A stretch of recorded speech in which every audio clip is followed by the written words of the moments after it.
Yeah, enterprise features usually tend to be a lot of things that don't help the core product. You're absolutely right. So, and it varies, right? So when it comes to this core function that occurs, a commercial real estate appraisal, right, and it lives in smaller firms, it tends to live. The firm only does that. The one thing though that we did run into is as the firms get bigger, they do more complicated types of assignments, right? So the jobs that they get are more complex. So that really pushed us to expand that core feature set to those things that we hadn't needed to do before. Double-edged sword, because on one hand, hey, we can go now market to more of those bigger firms that do the more complicated work. On the downside is that now to get my money's worth, I've got to sell to those other big guys.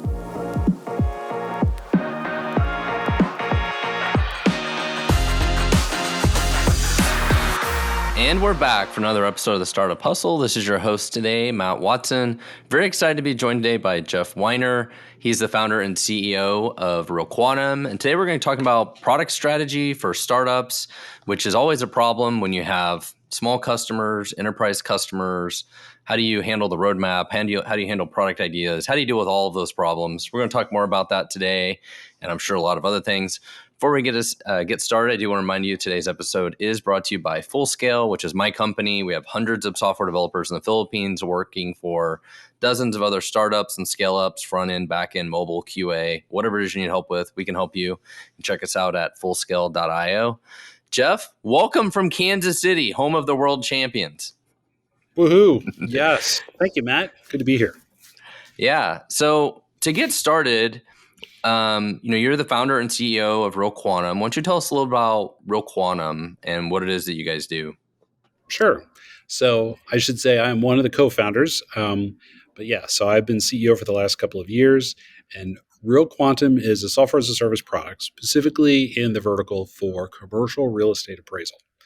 And we cover North America, US and Canada, and serve mostly appraisers, but also some government agencies and things like that. So it's a full stack process and solution for the appraisal workflow.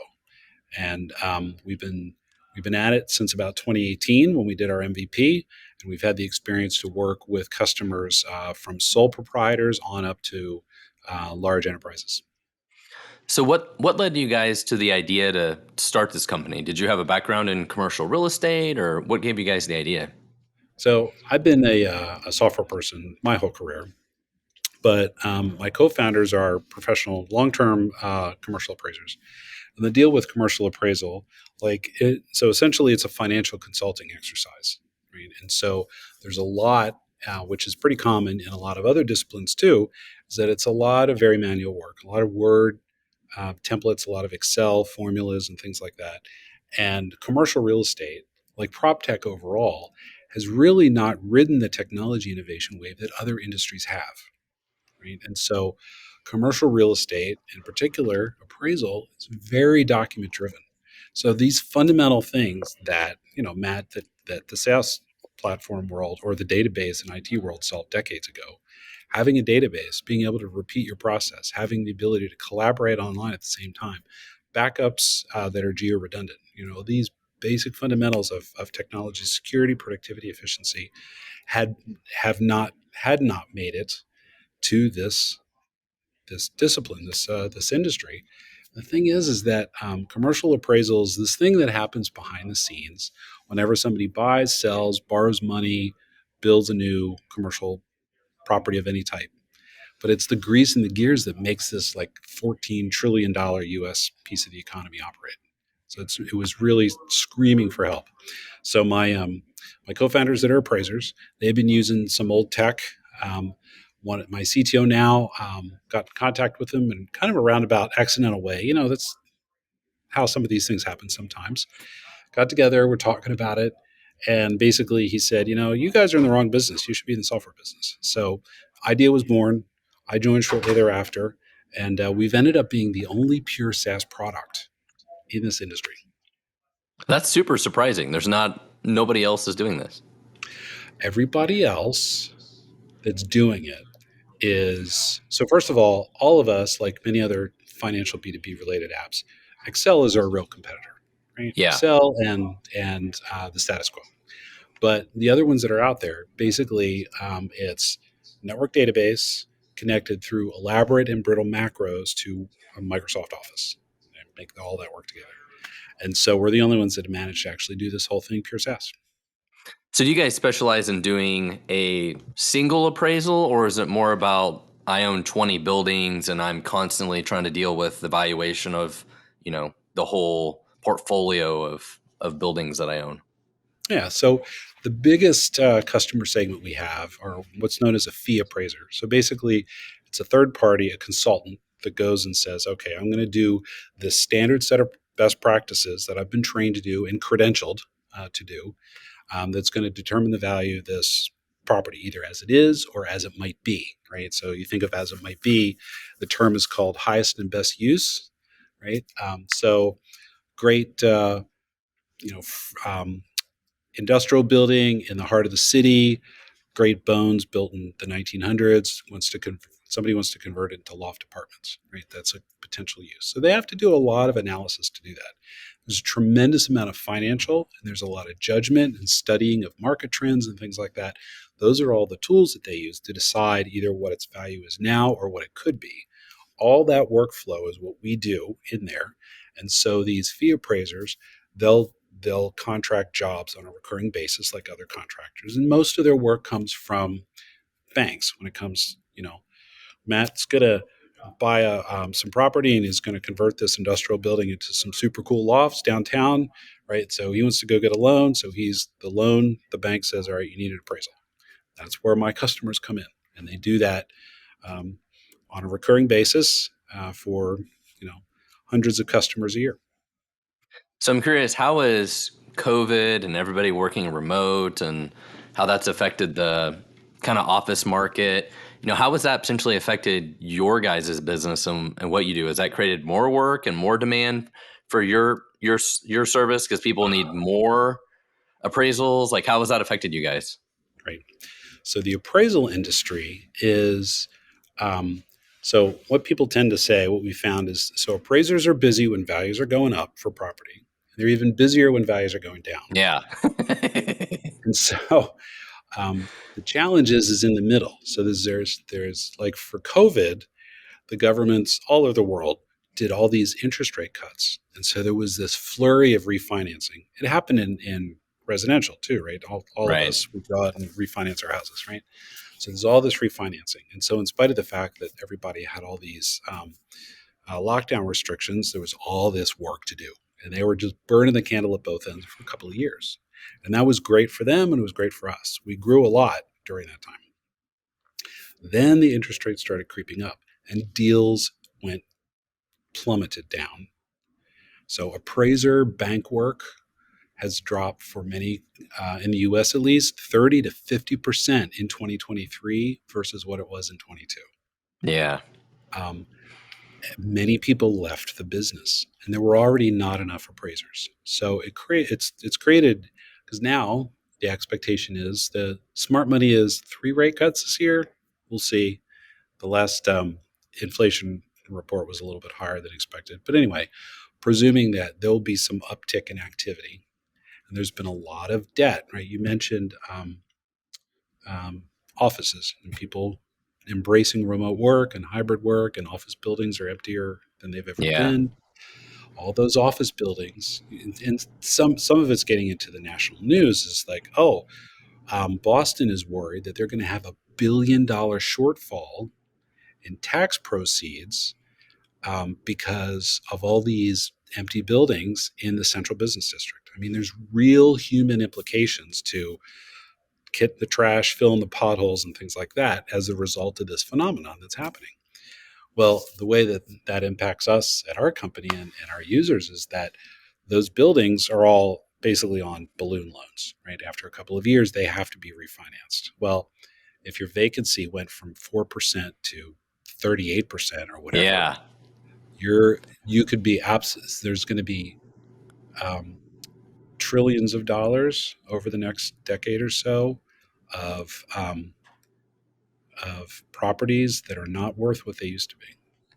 Yeah, and we're So and And I know it's not really related to you or our conversation right now, but like China has the same problem. Like all of China has like major financial issues because of all of that. It's like this might be a worldwide phenomenon in some other places too. It is. So the Fed chair talked a little bit about the fact that it's going to be this issue we're going to be dealing with here in the U.S. for several years.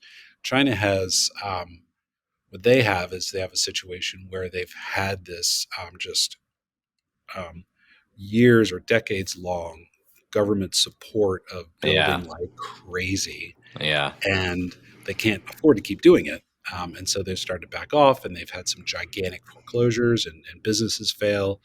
So, but in our case, definitely is that there's going to be a lot of price corrections, right? Yeah. Anyway, so the bottom line is that activity for our customers is going up, not always for good reasons, but our business is going up. Well, I'd love to talk to you more about product and product strategy, as a key topic today. And I guess my first question for you is how do you, like when you started this company, how did you approach product and kind of the idea of working with customers, validating the idea, market research? Like, where did you kind of start when it comes to product?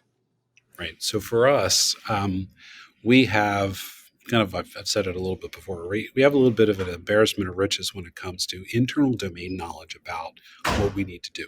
Yeah. And that's really exciting. So the first step in our product strategy, it started pretty textbook, right? So we believed we had a good idea. We did a ton of customer research, a ton of customer research, which wasn't hard to do because of the domain expertise that we had access to. Um, we formulated a basic concept of our various ideal customer profiles that we saw and started going out and testing those things. So we did the customer research. We also have the benefit of there being a set of best practices. So there's a acronym called USPAP, Uniform Standards of Professional Appraisal Practices, right? So USPAP is to commercial appraisal what GAAP is to accounting in the U.S. Right? It's a set of best practices that everybody has to follow, um, and so that has, to a certain extent, it's a recipe guide for all the things that the product at least needs to do from the basis, right? So customer research and the real need, this basic set of principles that you have to follow. And then from there, we attacked the whole problem as a reimagining. Right. So when we were setting the stage for this conversation, we talked about the fact that our competition is Excel. Right. So we knew the user flows through an Excel experience. So um, my co-founders and I have I was really impressed with the eye for user experience design that a couple of my co-founders had no experience doing that before. They were just domain experts that could stand apart from the problem and look at it. And then we have some pretty amazing technology folks, and we're able to translate that into user flows, into user experience. And so that's how we got our MVP up and running. Right? We picked we picked what we thought was a really good set of base use cases that would be viable, not just a prototype, and we launched with that. And then, just like many other places, we thought it was too much. Like I waited too long to launch it, and then we launch it, and we think, "Oh, dang, it's way smaller than we thought it was." Because real quantum is, I heard this term not that long ago. It's a creator tool. So there's lots of transactional tools out there. Like I want to buy something, I want to sign up for something, I need to renew my license, whatever it is. Right? There's a lot of transactional products that are out there, and this is a creator product. And creator products just have a crap ton of features that you need to build. So fortunately, again, we had all that great domain expertise. It's just that our first MVP was a lot more minimum than I had thought when we first launched it. But we snagged 100 paid subscribers really fast.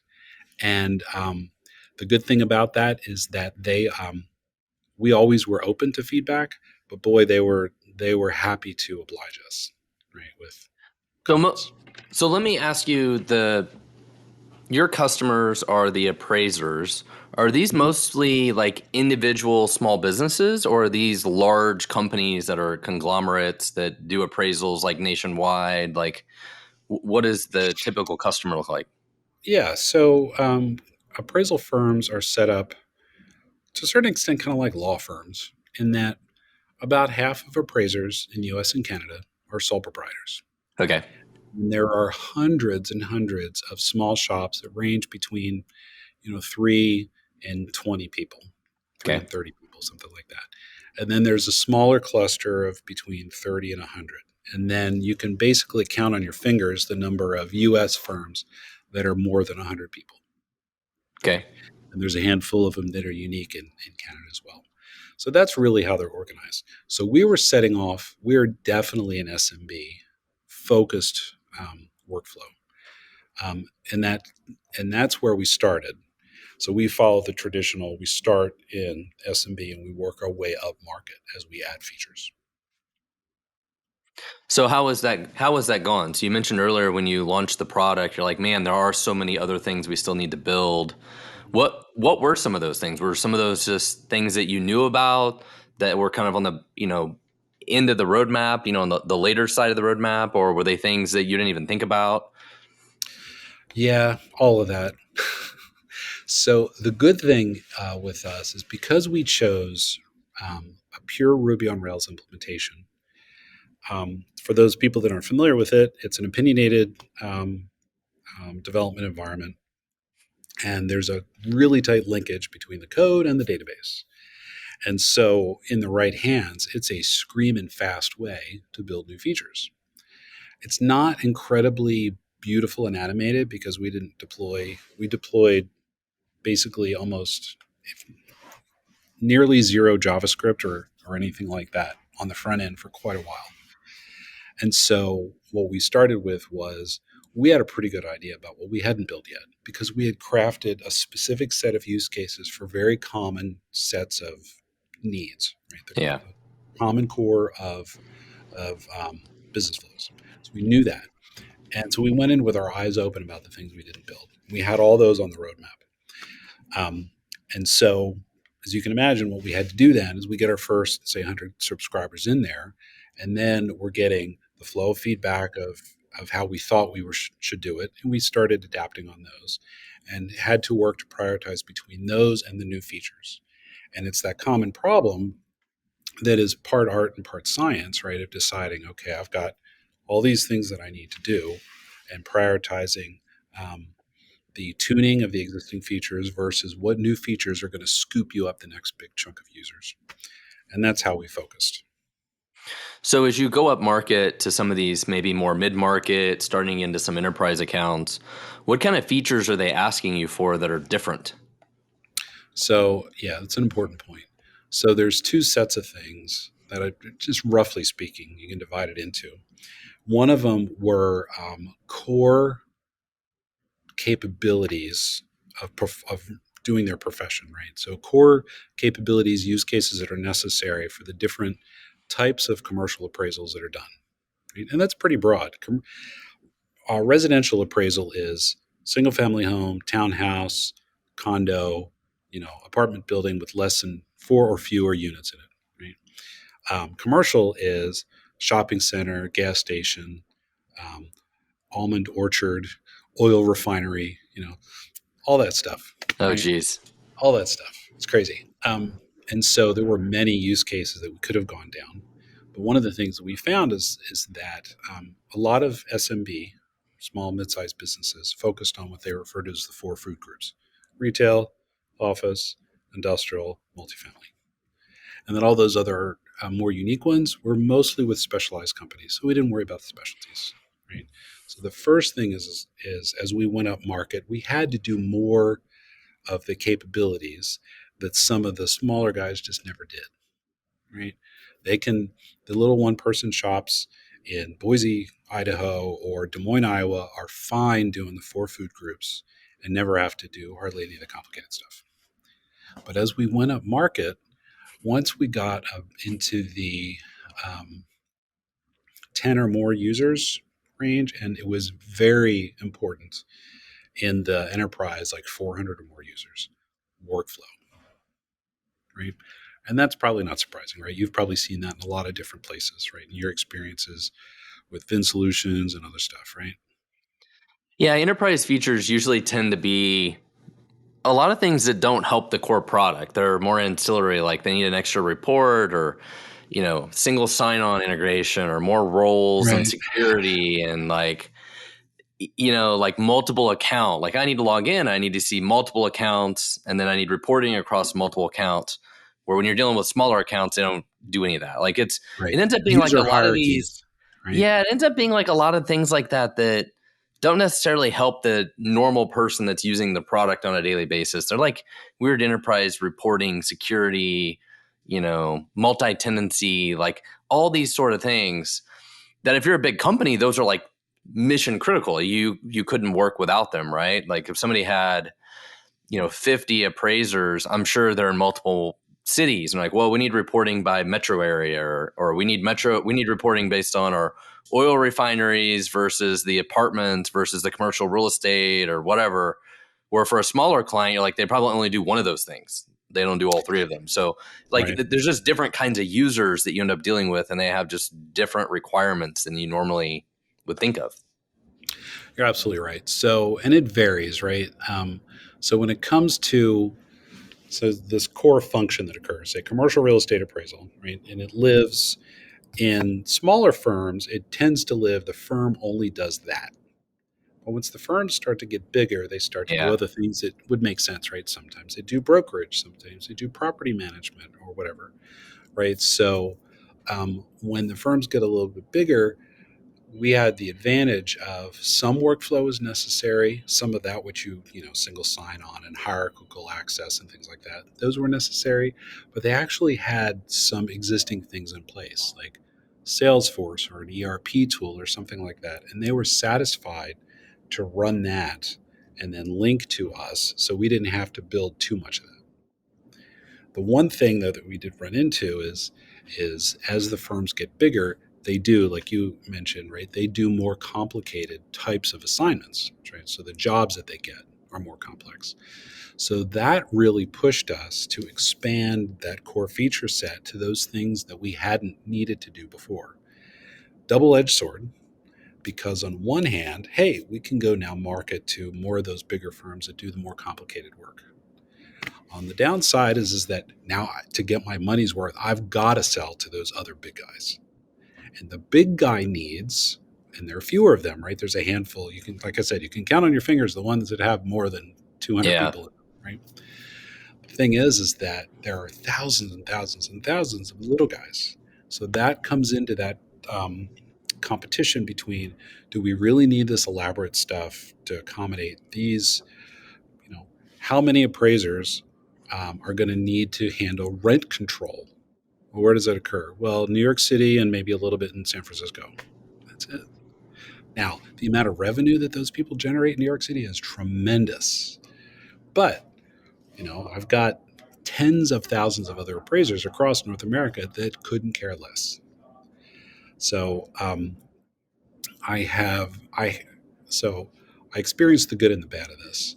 I heard going in after we had our first big enterprise customer um, in Real Quantum, said, hey, you really need to set up separate product teams because otherwise the enterprise is going to suck all the air out of the room and your little guys aren't going to get the attention they need. And you need to have a steady stream of those people coming in and not churn, right? So you need to make sure you don't forget about them. So we we were just so overloaded with work, we really couldn't do that. So we couldn't set up two individual product teams because we had basically every who in Whoville was building new features. Um, and so we did have a problem for a while where we were not accommodating as many of the needs. And mostly those the small companies, they weren't asking for big new changes. They're asking for tuning. But those tuning changes can make a big impact on productivity, right? That kind of thing. So that was a tough lesson to learn.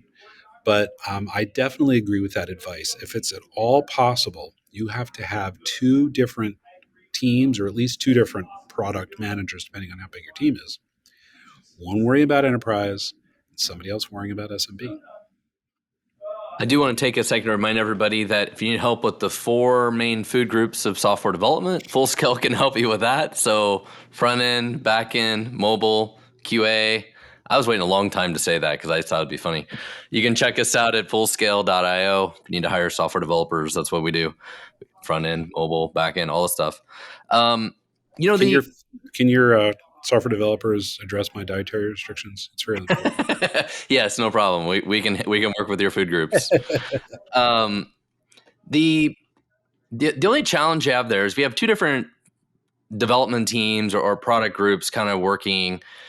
A lot of the work is going to overlap, right? It's like, hey, they're working on the same product, and then it gets into like, then how do you organize the code, right? It's almost like, okay, I need them working on different applications or different parts of the code so they're not fighting with each other on a daily basis. We have two different teams that are like trying to change different modules or features or functions. Mm-hmm. But it makes sense if it's like, hey, well, this one's working on reporting, and this one they're working on integrations, they're working on like this kind of stuff over here that's kind of a little different and doesn't really fight with some of the other core part of the product. Like, have you had experience like trying to do that? Yeah, it's that's an important point because there are different types, like you said. Sometimes the enterprise needs will be bold, and there'll be an entirely new thing to stand up, Like a whole new reporting and system. like a reporting system, or a big data integration with a BI tool, or something like that. The problem comes in when there's a big fundamental change that touches everything. Yeah. Um, Single sign-on, which was supposed to be simple, turns out it just touched all these little places across login for everybody. And even though Hell, everybody, right, didn't have to do single sign-on, you of course have to take your whole credentialing and login process for everybody and change it to conform. I laugh because I use like Auth Zero or one of these tools. It's supposed to Mm-hmm. make it easy, but then I just fight with trying to get it to work. Like it's never Right, as easy as it sounds. right. Things like security and billing and a lot of this like hidden plumbing stuff are like the death of so much like time gets wasted that nobody ever considers. Yeah, that is so true. Um, S- yeah, and it goes back. I mean, it's a Dilbertism, right? Is that anything that you don't understand must be simple, right? So let, So. let me ask you this though, because I think one of the other things that's really different about enterprise software, I'm curious how this has impacted you guys, is integrations. So as you work with these larger firms, or they're like, oh, we want you to integrate with our accounting system or ERP system or like all these other things that a smaller customer doesn't use any of those things. They may use Excel to run their business on a day to day, but then they use your product as well, where bigger firms like, we don't use Excel for our scheduling and dispatching and all these things. We use this other big complicated system, and now you need to integrate with that. So that's where that's important, right? So I've always been, and this isn't just real quantum, but always is you want to minimize as much as possible the interdependencies between your enterprise customer and your company yourself. First of all, it it keeps you from getting bogged down in their process because their process is designed around a bureaucracy to keep thousands and thousands of people on the same path. And ours is all about how screaming fast you can go every day. And so the more autonomy we have, the better. So the first way we did that is, you know, here's an API, right to our API, and we separate them that way. So Yeah. we do the integration to talk to us, um, or if they wanted us to integrate with another vendor product, which we had a couple of, we've done those with customers and on our own. It's great. Introduce us to the vendor. We'll take care of the rest of it. And then that other vendor who also doesn't have the bureaucracy to deal with, we work together, we get it worked out. So the more you can separate yourselves, the better. The more that you can contract to eliminate interdependencies between the teams, the better. And not that we don't want to collaborate, we do. It's just that you got to eliminate the points of interdependency. Otherwise, you'll just get sucked into the red tape.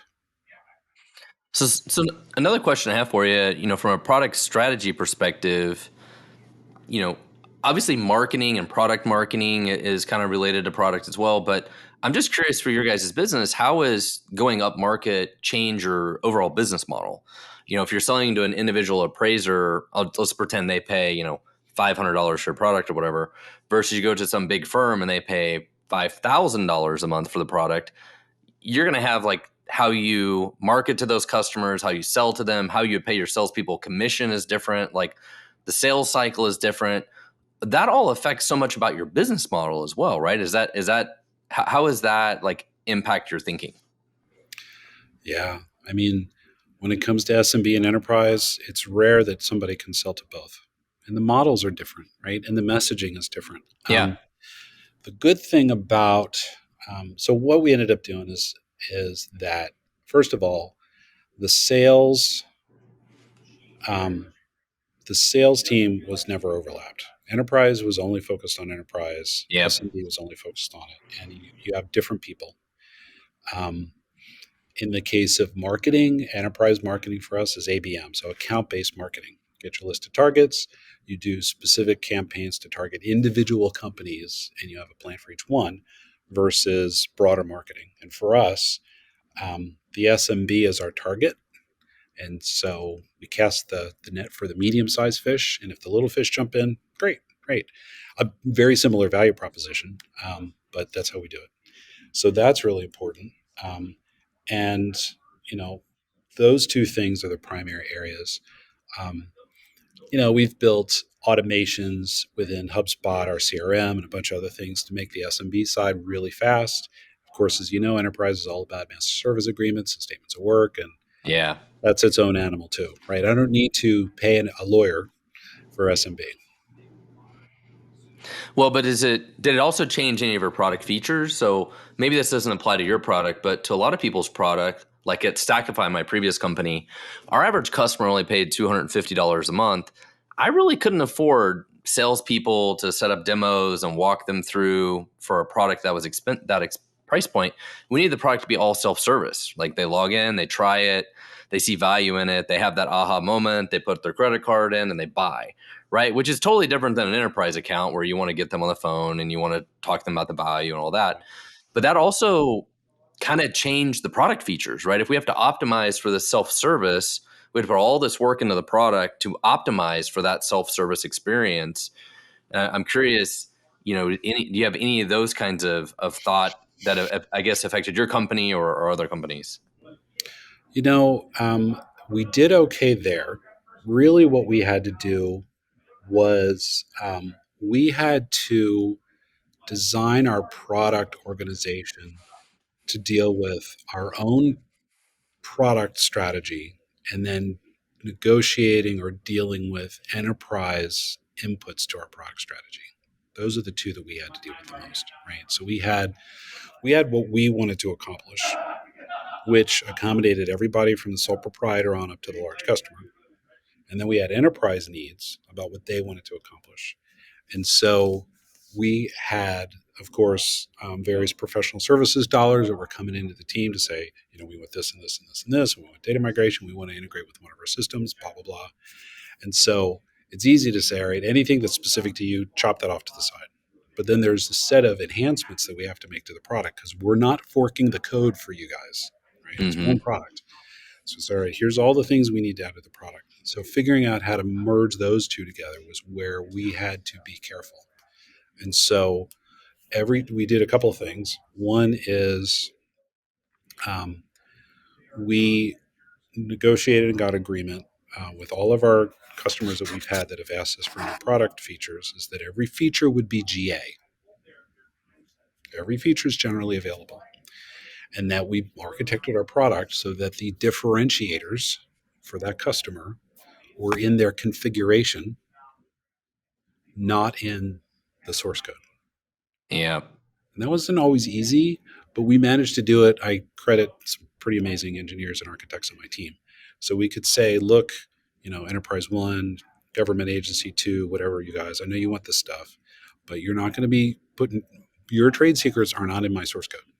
Your trade secrets are in your configuration, which only you see. We have to agree all these features I'm going to add. Best practices in appraisal are not your secret sauce. Everybody's supposed to do them. So that's how we got past that. And that was crucial. And then we went back to that prioritization between big company needs and maybe not so Yeah. big company needs. But I think we did the best we could. I said we didn't do as good as I would have liked to, but I think we did okay. You, you bring up a good point, and this was a big problem that we had at Vin Solutions. Is it started out as a product and then kind of turned into a platform, where it's like we had a bunch of different products on one platform, and there were, almost everything was sort of optional. Like you said, it's like we had all these levers and switches to turn off totally different modules. Like, oh, do you want CRM? Do you want a website? Do you want all these different things? The problem that we ran into, there were so many levers and switches, nobody knew what half of them did, and it became so complicated. Like there was no support person in our company that understood how all the product worked, let alone what all the levers and switches like magically did. It's like, well, I do this thing, like what in the heck is going to happen on the other side? Like, I think that's part of the struggle with this too, as a company. It's like you're carrying a backpack up the mountain, right? And it's like every one of these things you keep throwing in your backpack, and it's like, now we got to support this switch for this one account, but now I Right. got like 100 of them.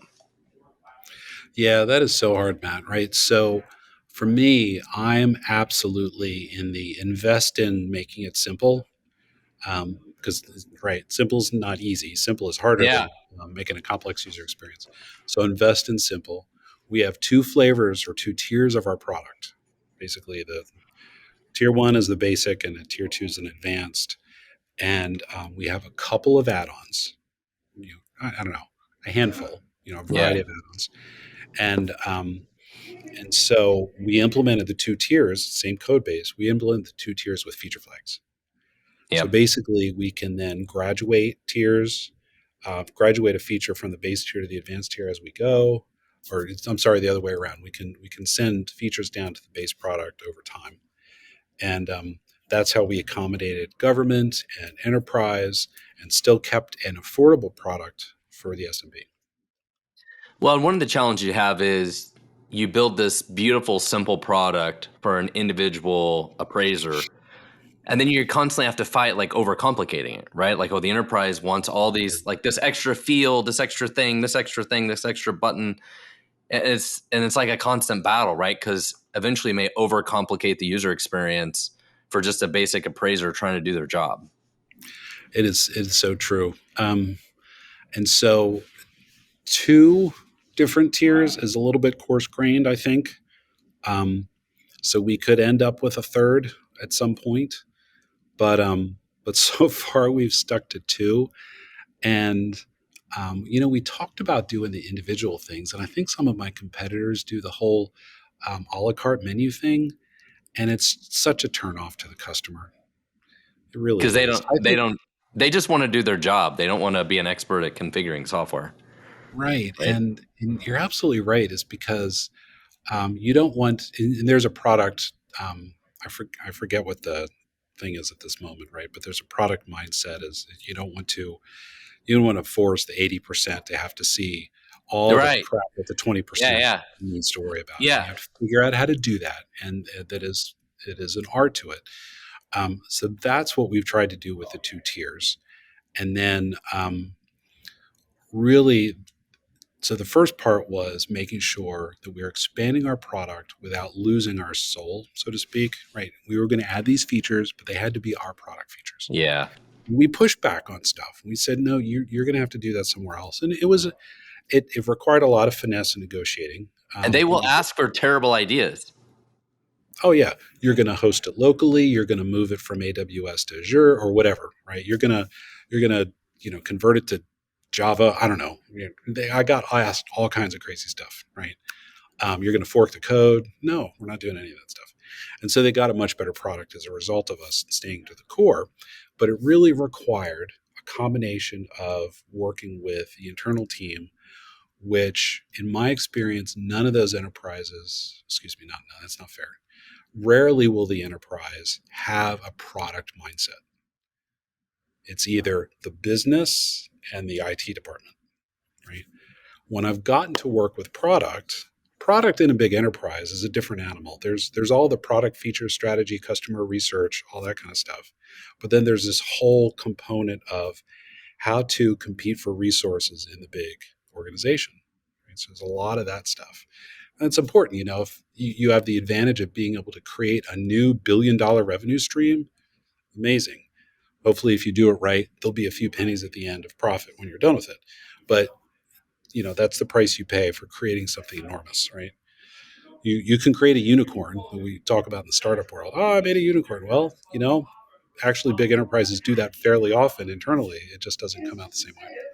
So when I've had the opportunity to work with internal product, it is really helpful because they're thinking of it they can relate to us as a product. They can see we have this product, your product is a part of our product, and it works really well. It's the enterprises that we work with that are more challenging, that don't have a product mindset, because we're either working directly with the business or with the business plus their IT organization, which thinks of it as more of a software development life cycle. We do a project, we build this thing, we do the next thing, that kind of Yeah. stuff. And it's I, harder because they're all about custom. well, I'm kind of laughing in my head right now because one of the challenges that you inevitably deal with when you're dealing with large enterprise companies, and they don't have to be that large, but you're always fighting the "this is the way we've always done it" syndrome.